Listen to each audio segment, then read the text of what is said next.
now our plan is to go through book 13. It would be so cool to do 1 million books, Michael. I wish I could. 13 million!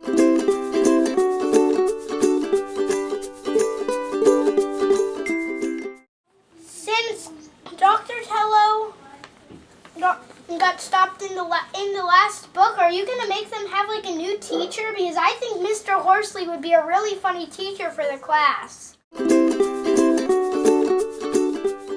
Yeah, janitor, bus driver, nurse, gym teacher, and security. That's really funny. That's all he is. Hey, at least he isn't the chef. I love that idea. You'll see who Alexander's new teacher is. I think book 11 is coming out in December. Yeah, December 27th. So Michael says your book's coming out December 27th. Is that correct? I think that's right. Michael would know before I would.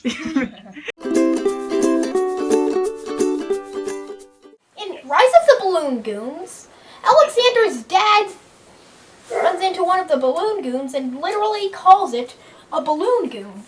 But in Rumble of the Coaster Ghost, the Crabra-Cadabra calls balloon goons the exact same thing. How is that? Why is that? You mean, how do they know? I don't know. What a great question. That is. Never asked me before, and I've never thought about it till now. Maybe that's what the monsters really are called, and all the monsters know they're called balloon goons. And because they're all like in the team, like with the boss monster. I have an answer. Maybe Alexander's dad just lucked out when he called it that. That is a great question. So I need you to. I have a question. You're saying it's a coincidence? Is Miss Fenderpants going to turn out to be a monster? I am not going to answer that question. Yeah, it's going to be a surprise, Michael.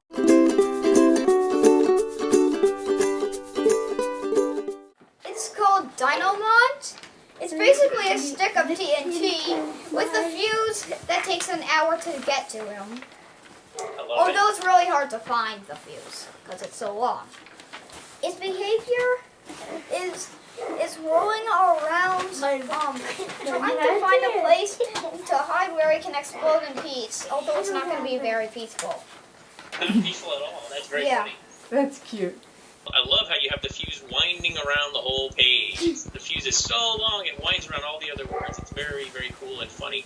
Yeah. Yeah, and it feels like a story. You guys have created these monsters that feel like they're characters in a story. They kind of are. It feels like you're writing the story already. So great work, guys. I love it.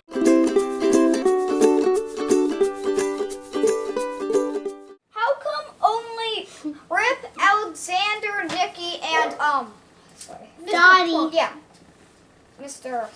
Forgot again. Mr. Horsley? Yeah. Mr. Horsley? Yeah, Mr. Horsley. How come those are the only 4 that can see monsters? There's also... only one is a monster. Are you? Well, yeah. But are you going to make Dottie able to see the monsters too? I mean, since she's now a member? You'll find out all the rules. There's kind of rules about who can see monsters and who can't, and you kind of get little clues. By the time we get to book 13, you'll know all of the rules. But all of the grown-ups don't seem to be able to see monsters, except for one grown-up, right? Mr. Horsley, so far. Yeah. And then some kids. Wait a minute. So that's why their counselor couldn't tell if couldn't see that the zombies were actually living. Oh, yes, that explains it. Ranger Harry. He's very scary. Great, scary Ranger Harry. Book 7. Okay. Furry of the...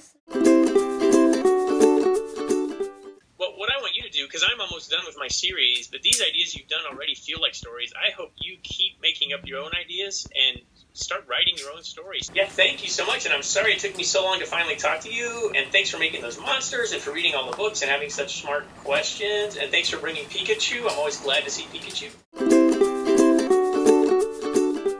You know what the funniest part of it is? What? Warning, it's a trap as soon as you touch a koala walla kanga wamba whatsy.